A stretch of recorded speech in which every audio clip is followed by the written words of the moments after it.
Good day, I am Maria Michaela, C. Astronomo, and I will be reporting the energy principles and the environmental implications of energy flow.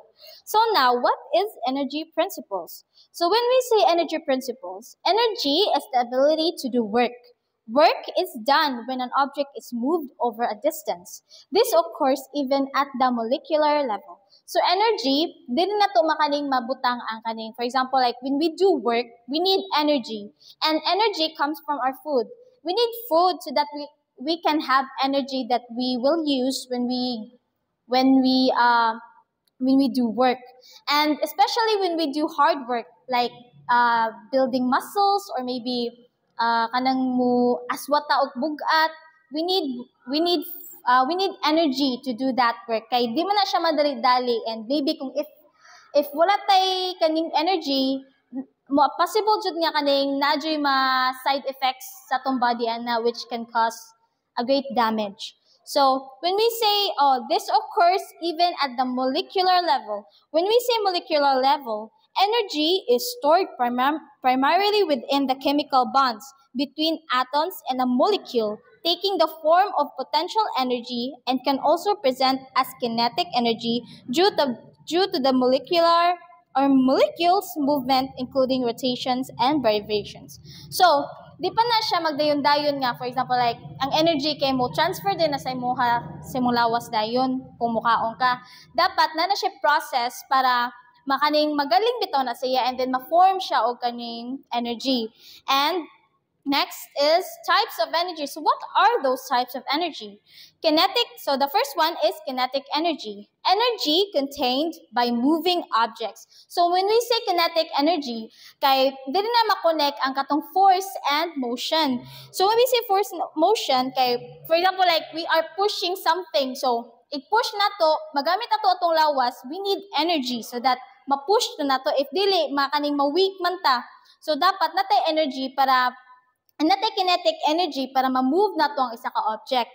And now, the potential energy. Energy of an object because of its position. So potential energy, when we say potential energy, energy of an object because of its position. Wait.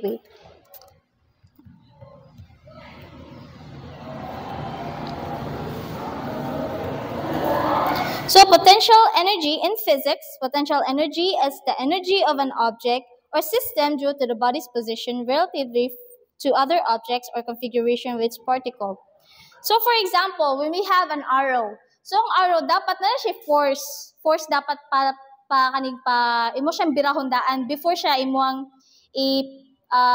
free or imong ipakawalan, then dito na ang force mo gawas or energy. So muna siya potential energy. And then, human metabolism. So, when we eat food, we gain chemical energy. So, muna to kung giingon nga chemical energy.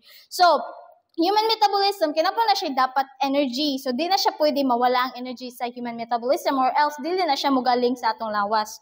So, that is koan. And then, lastly, the chemical energy, katong giingon nga gikan sa pagkaon, is used for movement, growth, and reproduction, and to do work. So, makaingon jud ta nga kaning ang food kay needed jud na sa tong lawas, and dapat ato ni siyang ma-maintain or else we don't have the chemical energy to padayon to do work, to move, and others nga kanang dapat need jud tag energy. So, that is the types of energy. So, next is the laws of thermodynamics. Thermodynamics deals with how energy is transferred in a natural process. It deals with the relationship between heat, work, and energy.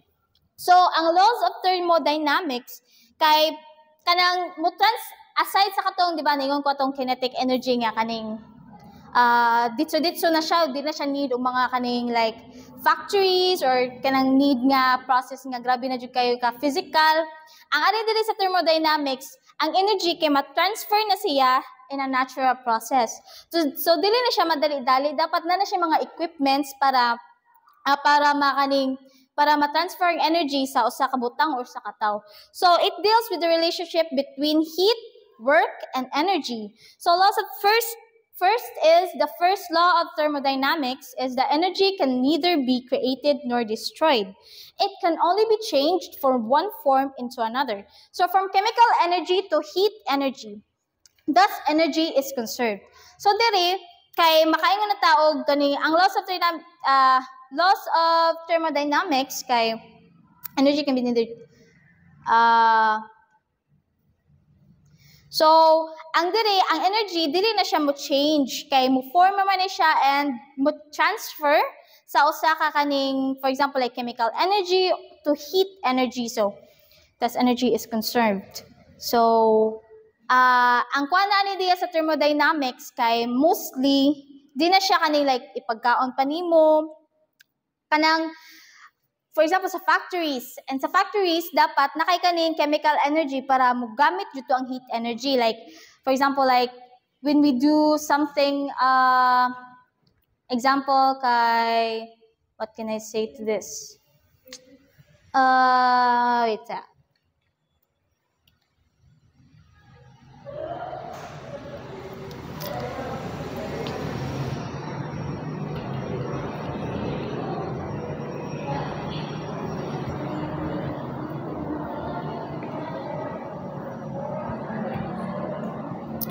Okay. Like for example, wait, asa to? Oh no.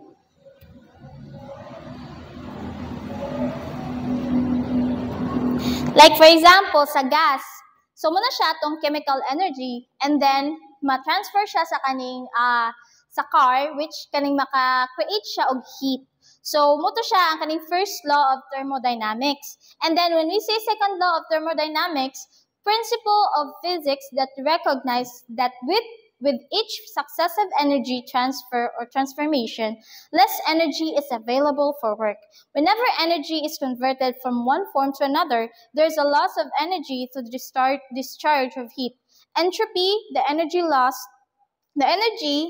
that cannot be used to do useful work. When energy is converted from one form to another, entropy increases. When we say entropy, ang entropy is a scientific concept that measures how disordered, random, or uncertain a system is. It's also a measure of how much energy is unavailable to do work. So ang kani siya sa second law is kanang na siya energy pero dili tanan nga energy ang imuhang ma-use. Kaning imo siya on the other hand sa first law kay ang energy tanan ang ma-use nimo kay kanang buo naman jud na siya sa first law and then ang second law wala na pa siya igahin bitaw sa uban like for example like katong energy nga dili ma-use di na to siya i-use and then dali ra ni siya nga ang energy diri kay dali ra siya mo loss or kanang mo gamay bitaw dali ra siya kanang say nga nanin dali ra siya og ansam ning siya nga word dali siya mahurot bitaw ang energy. And also, ang kaning mga law nga sa thermodynamics is connected gyapon na siya sa energy principle. So, next is energy efficiency. From the word efficiency, so mapadali ni siya. Energy efficiency refers to the ratio of useful energy output to the total energy input. It is a measure of how well as a system converts energy into useful work. Energy efficiency is often expressed as a percentage. Kabantay mo anang like, for example, like kaning sa gym. And then, naman na sila kaning mabutang nga kaning, ang kani siya nga kaning contraption or nga gym equipment is 50% of your muscles will be, for example, like ma-loss if magpadayon ka ani. So, efficiency gali kanang gamit jud kay siya into a useful o nya kanang essential kay sa mong body nga dali ra bitaw magahin bitaw ang energy sa imong lawas. So, that is energy efficiency. So, useful energy output to total energy output. So, balance ni siya kung unsay mo i-input sa nga energy sa imong lawas adto pod lawas or object ang gawas pod ato niya same gyapon sa imong gipang input. So, mo na siya. And then, what is renewable energy? Renewable energy is energy generated from natural resources that can be replenished over time.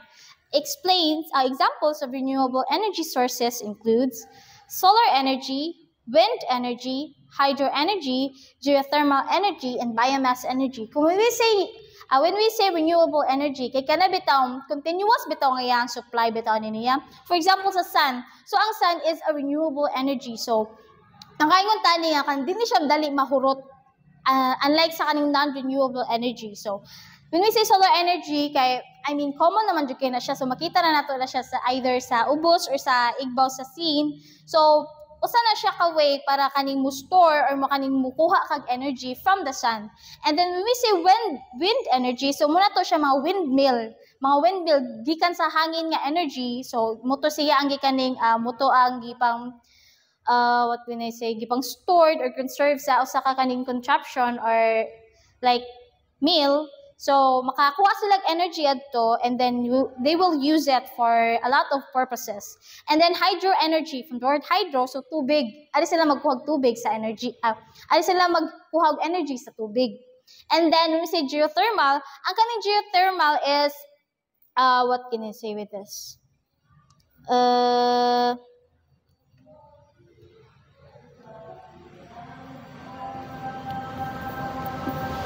So geothermal energy is energy that comes from the Earth's interior. So magdag na sila ang katong mga like engineer or maybe kaning basta kana sila mga tao kay mudag na sila dito nya magkuha na sila energy from the Earth's interior. So diha na siya magkuha energy kay aside sa mga uban nga energy, pwede na sila magkuha dito. Especially mga fossils, mga nuclear. So dito na sila gikan sa geothermal energy. And then biomass energy. When we say biomass, bio is plants. So sa plants sila magkuha og energy. And then muna siya mga renewable energy nga examples. And then tara na ang non-renewable energy. Non-renewable energy is energy generated from finite. So finite kay na siya katapusan. Natural resources that cannot be replenished over time. Examples of non-renewable energy sources includes fossil fuels, coal, oil, gas, and nuclear energy. So ang kani sila kay example ni sila sa pagkuha. For example sa technology, di ba kadalasan nato karon kay ang gamit nila sa kaning pagkuha energy sa gikan sa ang technology nagkuha energy sa nuclear energy kadalasan karon or either sa fossil fuels or coal na. So renewable energy man gyud kay yes, makatabang ni sila sa like sa tong kaning daily lives, especially technology, na dyan na siya dapat. But naman siya kaning disadvantage when we use this kind of energy. Kaya naman ni siya makuha nga waste. Unlike sa renewable energy, kay from the natural resources naman ni siya, kaning non-renewable energy is very toxic sa atoa, especially when it comes to the side effects or mga waste nga gikan sila ha. For example, like sa kaning cars. So sa cars, magkuha sila og mga fossil or mga coal, gas. So yes, makaingon ko nga napadagan nila ang kanang energy nila kay napadagan ang usa ka vehicle. But ang resulta sa vehicle man gyud or lang kaning output ana niya is the smoke. Ang kanang smoke anang mga tambutso. So di siya kaning eco-friendly bitaw. Like na siya kaning damage nga mahatag sa ato ang world or sa ato environment. So, yes, muna siya ang non-renewable energy. And then, energy transformation. So, energy transformation refers to the process of converting energy from one form to another.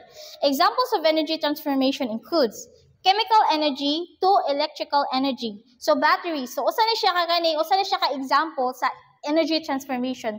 So, ang energy, kaning chemical energy pa siya, kanang raw pa siya nga energy, gi-transfer siya sa electrical energy, which is the battery. So, ang batteries, kay magamit pa na siya, o kaning maybe a lot of time, para, for example, like kanang burn out, magamit pa na nimo siya, like, mo-store bito siya energy. So, that is an example. So, mechanical energy to electrical energy. So, generators.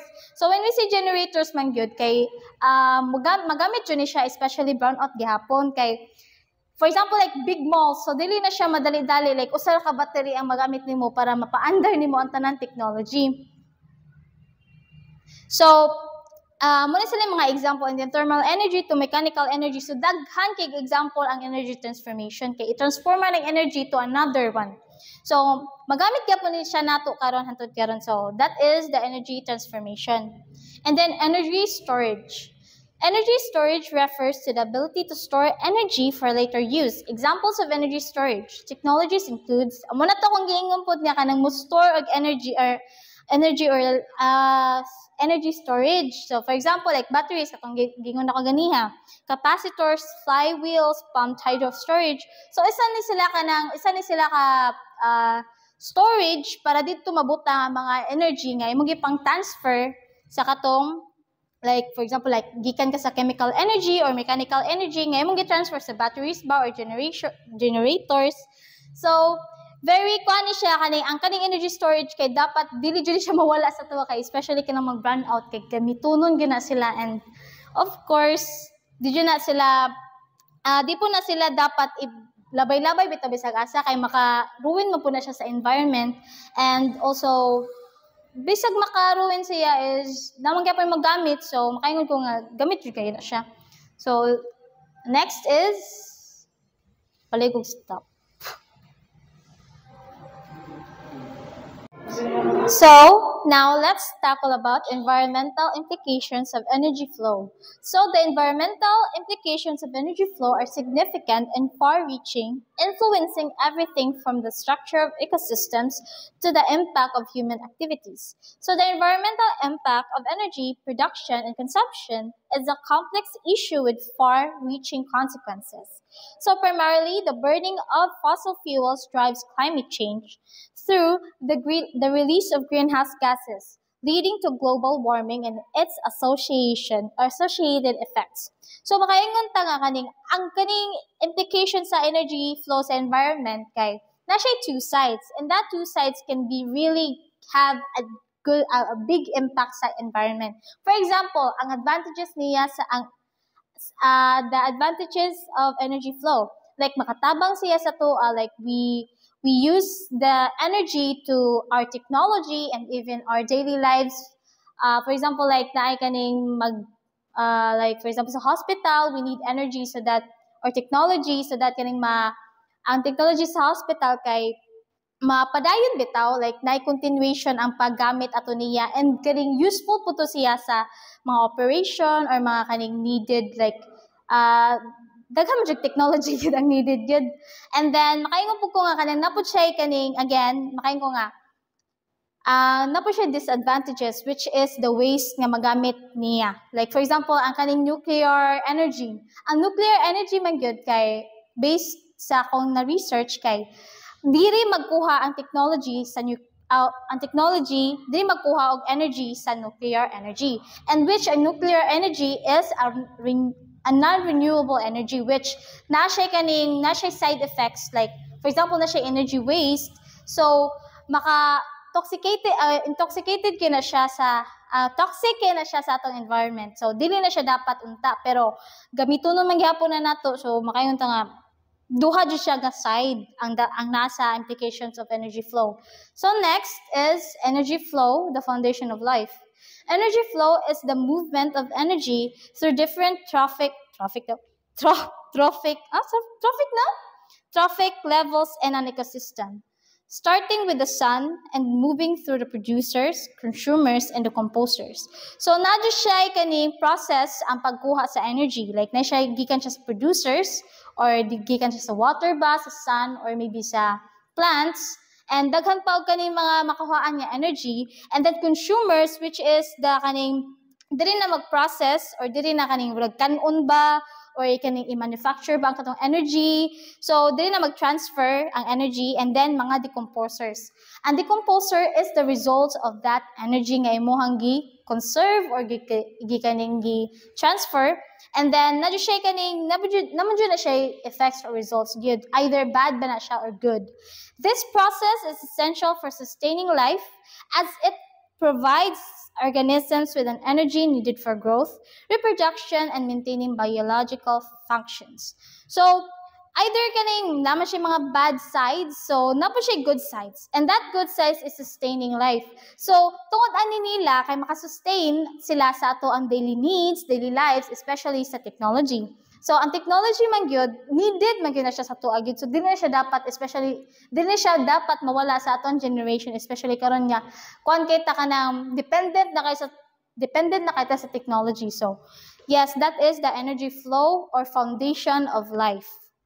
So again, needed ni siya, and then it must not be kanang maiwagtang or disregard ang iyahang pag-exist. And then implications for ecosystems.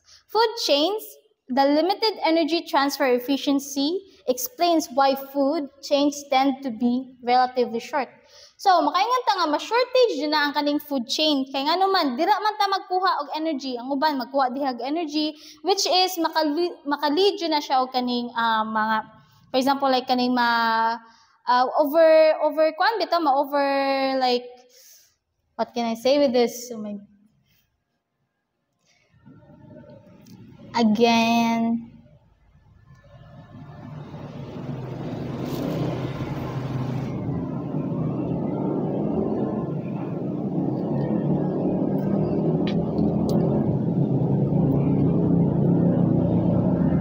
so energy flow describes the movement of energy through living organisms within ecosystems.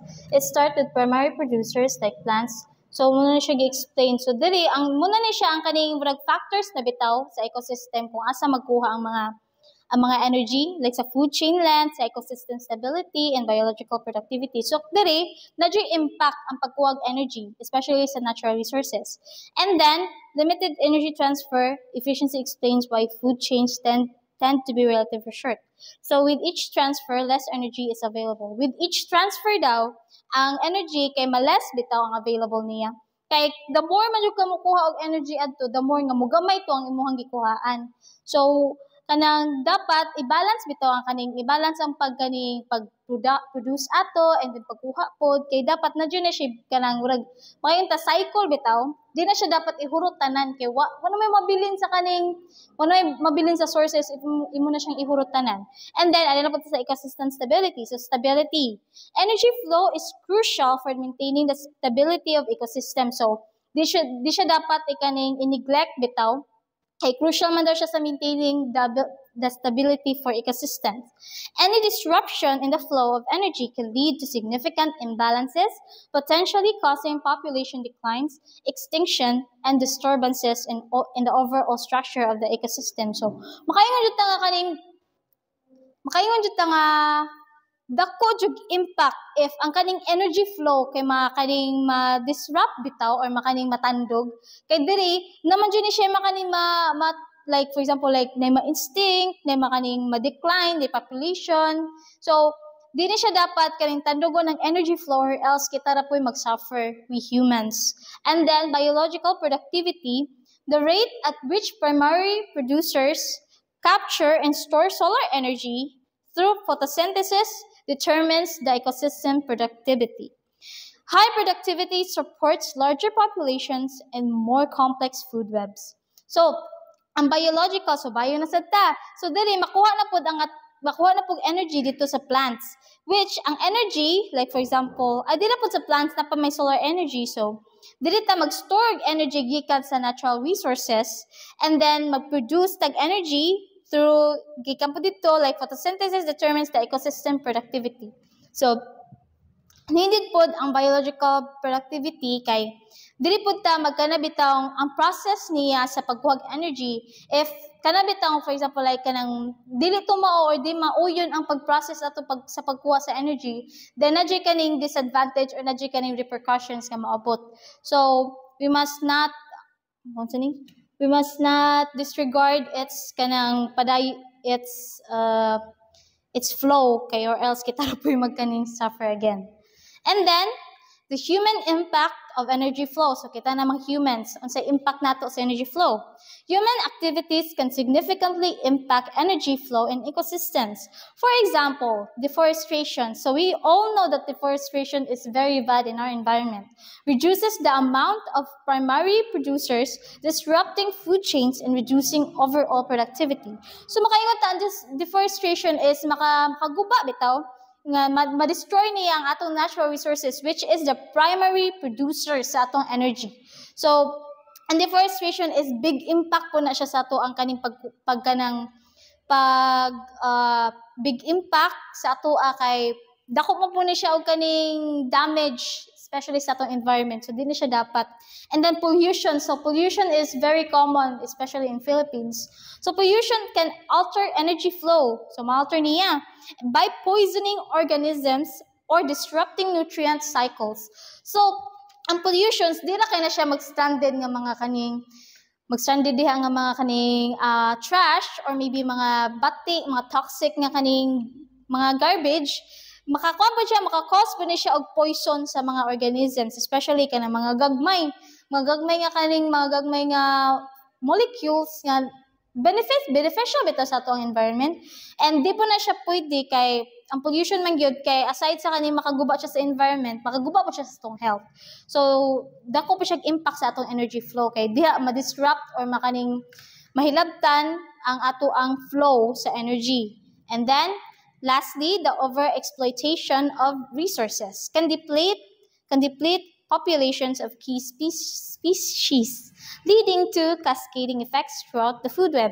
So the more kamo kaning mukuha og mga mo harvest og mga kaning energy, for example like kaning atong primary energy sources or producers like plants and more like water, the more ka mo kuha ging ato, the more nga magkagamay tong ato ang resources, which is very bad kay what if mag-needed na tanya, well, gamay na lang kaayo to ang kaning gamay na lang kay itong sources nga kuhaan na nato. So, kita ra boy mag-suffer. So, dapat i-balance nato ang ato ang pagkuha ato sa atong natural resources. Either makani magamay man, if daghan kay kag dapat, if ganahan ka daghan og kaning makana makuha, then dapat daghan po ang imuhang kaning mga sources. Di dapat nga magkuha kung gamay na lang. So, balance lang. So, that is the impact on energy flow. Okay, overexploitation man gyud kanang imo siyang can deplete population of key species leading to cascading effects throughout the food web. So ma-exploit nimo ang resources, so mas worse pa gyud ni siya nga case when it comes to the impact of energy flow. So that is why we need to pahalagahan nato ang atong energy flow. And then summary. Ouch. So the summarization is this chapter offers a foundational overview of science, differentiating it from pseudoscience and highlighting its limitations. It explains that the structure of matter from atoms to compounds, details energy principles including thermodynamics and renewable and non-renewable sources, and concludes by emphasizing the significant environmental consequences of energy flow within ecosystems, particularly the impact of human activities. So, diri nga chapter kay a foundation overview of science ni siya and differentiating it from pseudoscience and highlighting its limitations na. And then, dapat ato pahalagahan ang ato ang environment when it comes to energy flow. Kay, dili man kita magkuha og kaning mga needed nato, especially technology. And then, if ato ni siyang pasagdan, if ato ni siyang ikaning, ansa nga na ni, the more ta magsigig gamit niya, what ipaki sa kaning sources niya, then makaingon jud ta nga kaning dako siya impact, especially when it comes to our needs. And then especially when it comes to our health.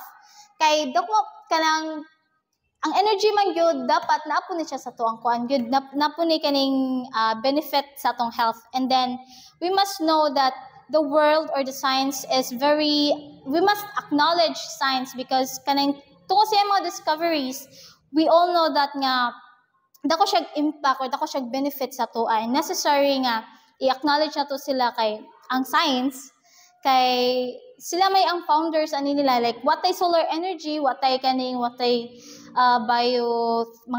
bio nga energy ka gikuha ra sa mga natural resources kung wala ang science. So that's all and I hope nga makasabot mo and thank you.